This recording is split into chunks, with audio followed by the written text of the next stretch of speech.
Well, welcome back, folks. This will be the first in a series of rebuilding the carburetor for the Ford 8N. First thing I'm going to do is break it all down, and this is cast iron, of course, and we'll come back and talk about the differences between cleaning cast iron and an alloy, like you'd find in a small engine carburetor, or even a large engine for that matter now. We'll talk about the difference, how to clean those later. Don't have to be part of this video or a later episode, but nonetheless, I'm going to break this all down, take it all apart, and then I'm going to soak it for a few days in my parts cleaning cabinet. So we'll come back to that in just a second as well. But let's talk about rebuilding a carburetor. As I shared, I think, in my previous video, I have a very distinct or very clear vision of how I like to rebuild carburetors, having done probably hundreds of them over the years. Now, I haven't done automotive style carburetors. I think the last automobile carburetor I probably worked on was in the early 80s or so, maybe mid 80s. Since then, everything's been small engine, motorcycle, snowmobile, lawn equipment, that kind of thing. Though I did do 2 Marvel Shivlers for the 2 previous tractors I owned back in the mid and late 90s, but it's been a while. But my thinking on this process is been developed over all these years of many different types of carburetors. Now, many people, when they rebuild a carburetor, I've found, they'll hose it down with a brake cleaner or carb cleaner, maybe soak it in a Berryman's dip tank, clean it up, put a new gasket or 2 in it, and call that, or consider that, or call that a rebuild. I don't. That's not a rebuild, that's a cleaning. When I rebuild a carburetor, it completely is blown apart as far as I can absolutely get it. In fact, I don't think I've ever had a carburetor I couldn't get the jets out of. Maybe if I did, it was years ago. But a rebuild to me is a complete breakdown and cleaning of everything, and includes, and let me show you, these parts. Now, that is a rebuild kit. You can buy various levels of carburetor rebuild kits for this unit. You can get a basic kit, which is some gaskets and jets, and then you get, I think, the middle level, which has a few more components, and then you get what's called this comprehensive kit, which I think everything, virtually everything that's replaceable in this carburetor except the float. You have to buy the float separate. The reason I went with the comprehensive kit, and obviously it's a little more expensive than the basic kit that you'd get, is I didn't want to get into this unit and find out I needed something and have to go back and order it. And I thought, not going to go that route. I'll just buy the comprehensive kit now. If I don't need everything here, then I'll just save it for later. If I do, then obviously great, I've got it. So that's why I went with this comprehensive kit. But this is a rebuild. Cleaning it with brake cleaner or carb cleaner and putting a gasket in it, I don't consider a rebuild. So eventually we'll come back to this in more detail, but what I'm going to do now is break this carburetor down, get it in my soak tank, and well, let's talk about that a little bit. The primary steps I go through rebuilding carburetor is obviously cleaning. So I'll break this all down, go into my parts tank probably overnight, and I'll soak it really well to get all this old fuel, because the paint, I'm sure, is long gone, and you've got fuel here that's built up over the years, probably since the mid-50s. And I don't know how much love this carburetor's had. I don't know how much care or attention, if any, for all practical purposes. I know there's a spring broke right here, right there on the choke. Return of the butterfly for the choke. This is the throttle right here, by the way, right there.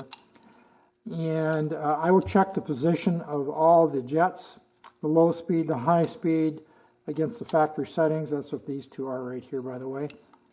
Just out of curiosity, and record that and make a note of that. And I'll share that with you somewhere along the line in the video, what these jet settings are at. But it's got to be broken down and then soaked. And then I will probably spray it with brake cleaner or carb cleaner at that point. Get any residual debris, contamination off of it. Then I will either put it in my ultrasonic tank with an appropriate cleaner, or I will media blast it. And I'll come back and we'll talk about those steps a little bit further. We're not going to talk about that here right now. So now I'm going to take this all apart. I'm not going to record all of that, but I'll bring you back a little bit later, and you'll be able to see how I'm. Well, it's the next day, and I soaked the carburetor body in the parts cleaning tank, and I'll show you the carb body here in just a minute. But before we get to that, I want to show you all the internals that I removed. I did pull all these parts out, or disassemble the carburetor before it went into the tank yesterday. It took me maybe 15 minutes to get this apart. I didn't have any problems getting it apart. Everything came apart quite easily. I was a little concerned about a couple of these little jets that I'll talk about in more detail in a minute.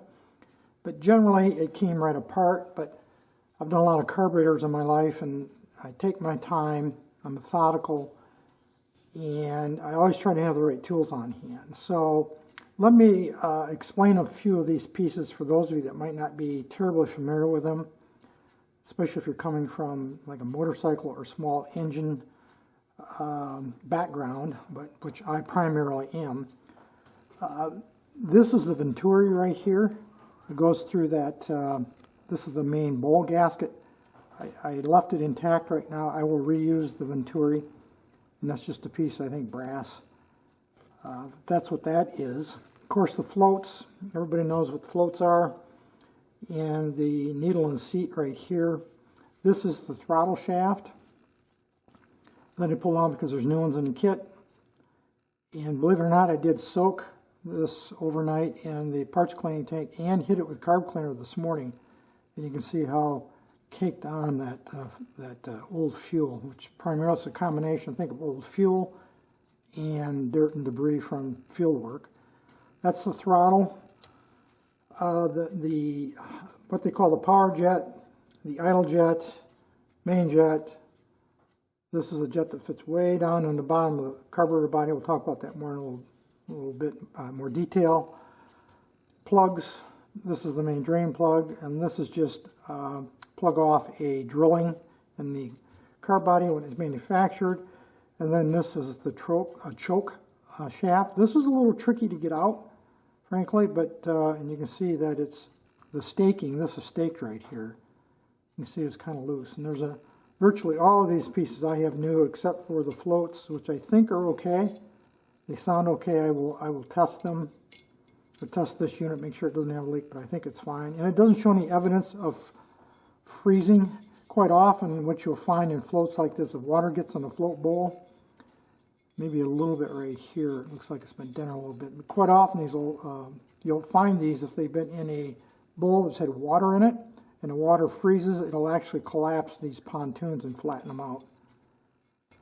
But nothing in particular caught my attention. Again, this choke shaft was a little tricky, the way this is assembled, but it did come apart. Let's talk about tools a little bit. One thing that you really need to have is the right kind of tools to remove these little jets. So you've got one here, and you've got one here. And in fact, the seat, for the needle, the fuel needle, right here, that seat, I ended up using a large screwdriver right here. It fit virtually perfectly, like that. You can see, I think. And it wasn't tight. I didn't have any trouble getting it out. I was prepared to heat the unit, apply a little heat to it, which I did when I removed these other two small jets as precautionary. But for this one, it spun right out.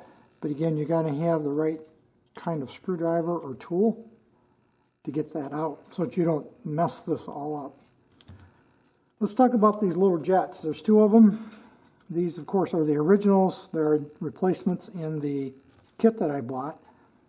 I've got two little screwdrivers, this one and this one, that I've had for years. I couldn't tell you how many years. And these have been ground over the years, if you can see that or not, specifically for carburetor work. And my point here is that if you take a look at that tip of that screwdriver versus this jet, how that fits. I don't know if you can see that or not right there. It's virtually perfect, and that's what you want. You want a nice, clean, tight fit to give you the opportunity for success to get these jets out. So that screwdriver went with that jet. Again, another one I've had for years, and you can see I just cleaned up the edge and ground it just a little bit yesterday. And you'll see the fit in this one as well. I think right there. The reason I had to clean up the edges here is the passage that this has to go into in the carburetor body is pretty narrow, and this was just a little bit too wide, so I just touched it up with my grinding wheel, bench grinder. And again, I had no trouble getting either one of these little jets out, but again, I applied heat from a heat gun to the body of the carburetor. It's cast iron, of course. Got them good and hot, and then I held the carburetor body with this in my left hand with this glove, and then I could go right in there, even though the body was really hot, and they turned right out. So let's talk about the carburetor body a bit. Again, this was soaked overnight. Both halves were soaked overnight in the parts cleaning tank, and then I sprayed them down liberally, both halves, with brake cleaner this morning outside, and they're still very grungy, but they are cleaner than they were, certainly, but still have a lot of debris and old fuel and contamination that has to be removed. The jets that I was talking about, this one right here on the left goes way down in that hole right there. And that's why I had to just slightly narrow that screwdriver tip up a bit so I could go down in there and get that jet out. So that was one of them. The other one was right here. So this one came out of here. Now that wasn't hard to get at with this screwdriver. It was right there. But it did come out.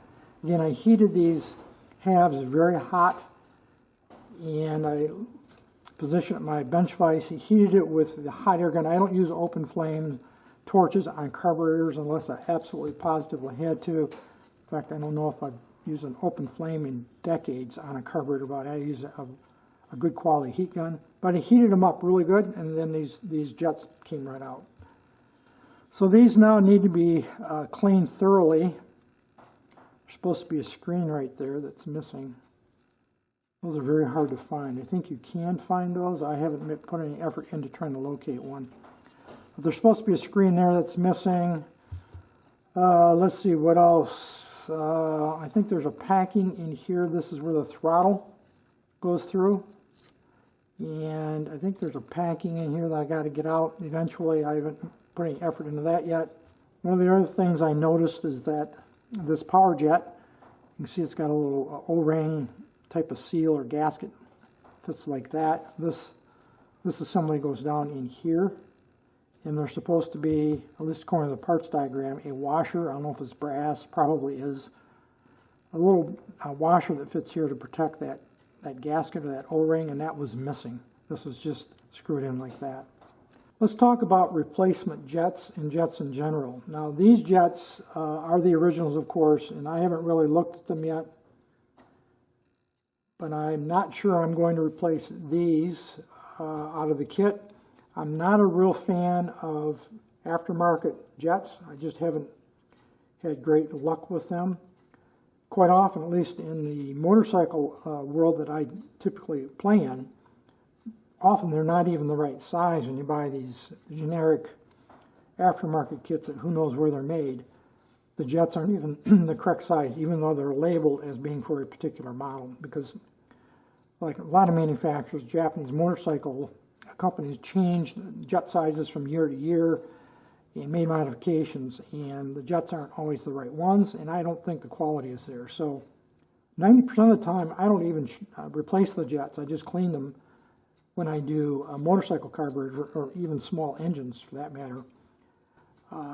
And if I am going to replace the jets, this, the rarity that would happen, I would typically I go and buy OEM Mikuni Keihin TK or whatever the brand of the carburetor was.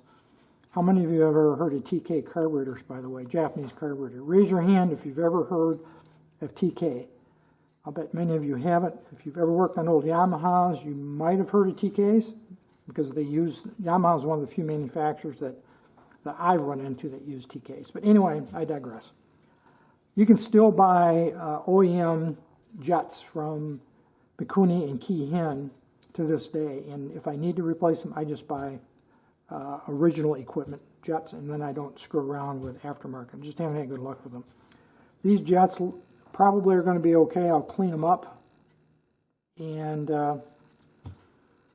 put the carburetor back together eventually. That'll be another video down the road a little bit before we get to that. Before I pulled out these two adjustable needles, I did check the settings that they currently were at when I removed them. And I want to compare that to what the factory settings were for these. So here's what we have. If I can get this for you.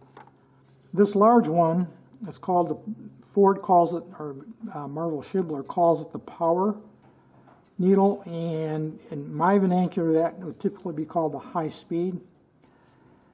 And the actual setting was at 2 1/4 turns out from closed, gently closed. In factory is 1 turn out. And so you can see this was way out of adjustment.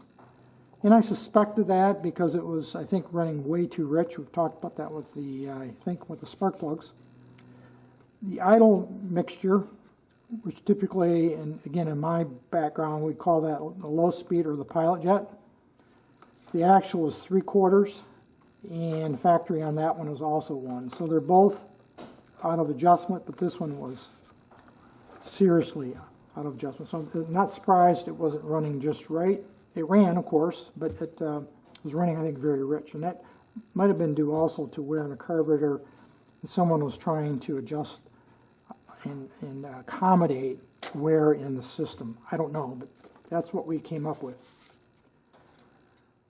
So what's going to happen next? Well, these parts are going to go into, I think, these parts, that is the carburetor body, will go into the ultrasonic cleaner with the appropriate cleaner to try to get this grunge out. That is the old fuel and contamination, and I might end up using a combination of cleaners in the ultrasonic cleaner to clean it up. And then I might eventually media blast it with a baking soda mixture. I won't probably use anything more aggressive than that. But let's talk about cleaners. Let's go to the computer for a second. I want to share with you my thinking on cleaners and the ultrasonic tank for this kind of a carburetor, or carburetors in general for that matter. I thought I would share with you some of my research I've done in the chemicals that can be used in ultrasonic cleaners. And in fact, on the left side here under product, right here, you will see Simple Green, Cascade dishwasher detergent, Krud Kutter, Purple Power, Zep, etc. Common names, household cleaners, at least in North America. And you'll often see these used in various combinations on YouTube videos talking about ultrasonic cleaners. The ones in bold, Zep, Grease Lightning, Vinegar, and Pine Sol, I actually have used and do use myself. I have not used Simple Green, Cascade, Krud Kutter, etc. So the bold simply means I have personally used it. And there are many others, and like I think I indicated, there's a lot of home brews or combinations of chemicals, and usually these are mixed 50-50 with water or something similar, and run through the ultrasonic cleaner. But it's important that you understand what you're using with your carburetor bodies, and if you're working with small engines, most modern carburetors or fuel systems, certainly the vintage Japanese carburetor bodies are almost all an alloy of aluminum or zinc. And you need to be very careful when you use certain chemicals with alloys. And it's because of the pH. And you'll notice here in this chart, I've got pH, and underneath that is the MSDS Material Safety Data Sheet listing pH level from the manufacturer for those chemicals. In some cases, I rounded these off a little bit, but they're definitely in the ballpark. So you can see Simple Green has a pH of 9, Cascade dishwasher detergent 10+, etc. Easy to read. Now, a neutral pH is 7, and you can see this over here in the upper right. So distilled water, for instance, right here towards the bottom, is a pH of 7. Tide laundry detergent, as an example, I've never used it, but it has a pH of 7.2 plus. That's considered neutral. That meaning it's not on the alkaline or the acidic side, and that's why you see the X's here in this column under neutral. In the others, appropriately, you can see how they're listed. So those that lean to the alkaline side, that would be greater than 7 pH, such as this first grouping here. You can see I've got them marked as alkaline. And then the acidic side, CLR, vinegar, pine sol, are on the acidic side because they're less than 7 pH. Again, why is that important? Well, chemicals that are high in pH, or on the alkaline side, I should say, the higher the number, the more alkaline they are, greater than 7, are particularly designed to attack grease and oil. But the caveat to that is that they will also etch and attack alloys. So if you were to run a carburetor body, a zinc or aluminum carburetor body through a solution that's on the alkaline side, and you do it long enough, especially with heat, you will etch the alloy and you will turn the material dark. And if you watch enough YouTube videos, you'll hear people talking about their carburetor turned dark because they used a chemical that was high in pH. It will clean the grease and oil, but it will also eventually etch the alloy and discolor it. Now, you can use these chemicals in moderation for a quick rinse. I do it, for instance, for side covers on motorcycle engines. A quick rinse and scrubbing to get oil and grease off, but then I rinse it with plenty of clean water right away. I don't soak it for any length of time. Now, I realize there might be people watching this that might say, I soak my carburetors in a high pH chemical such as one of these with no problems. Well, okay, if that works for you, then fine. I can tell you that I wouldn't recommend it. But if that's your experience, then go with it. I wouldn't, and I don't. If I'm going after minerals and rust, you would go on to the acidic side of things, such as the CLR, vinegar, pine sol, and there's other chemicals that are acidic. Phosphoric acid, for instance, would be obviously in here. Muriatic acid, very powerful chemical. I don't use it almost never. I do have it around, but I don't like using muriatic acid just because I don't like, screwing up my clothes, getting holes in my clothes if I spill it, and I have to be very cautious of how you treat it and handle it. So I did not put those kind of acids on this list. But if you're trying to remove rust in mineral deposits, anything that's low on the pH scale, such as these chemicals, and again there's others, is where you would go. What I'm going to do for this project is I'm going to go with something in the, well, first I'm going to do two passes. I'm going to start with a chemical in the ultrasonic cleaner that's going to attack grease and oil. Since I have ZEP already, I will probably do a 50-50 mix of ZEP and distilled water and run that through the ultrasonic cleaner a couple of times.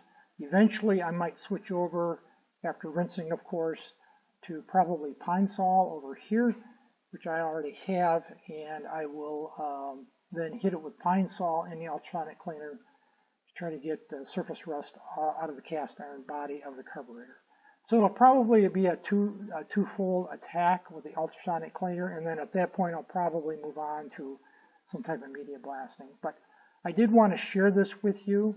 If you're after grease and oil, and the item can handle a high alkaline product, one of these, and there's others, you could use these. If you're after derusting or mineral removal, something on the acidic side, these products are known to work well with that. My experience tells me vinegar and pine sol do work well on rust and minerals. I have never used Tide laundry detergent, though I've heard that it works quite well, but I've never used it, and someday maybe I'll get around to that. So I'm going to go into the ultrasonic cleaner initially with ZEP, then I'll switch over probably to pine sol, and then we'll see what they look like. But that will be part of another video because this video is long enough as it is. We're going to call this video closed at this point, folks, and we'll pick up the next step in the next video. So that's going to be it for today. Any issues, questions, thoughts, drop me a note. Otherwise, as usual, thanks for watching.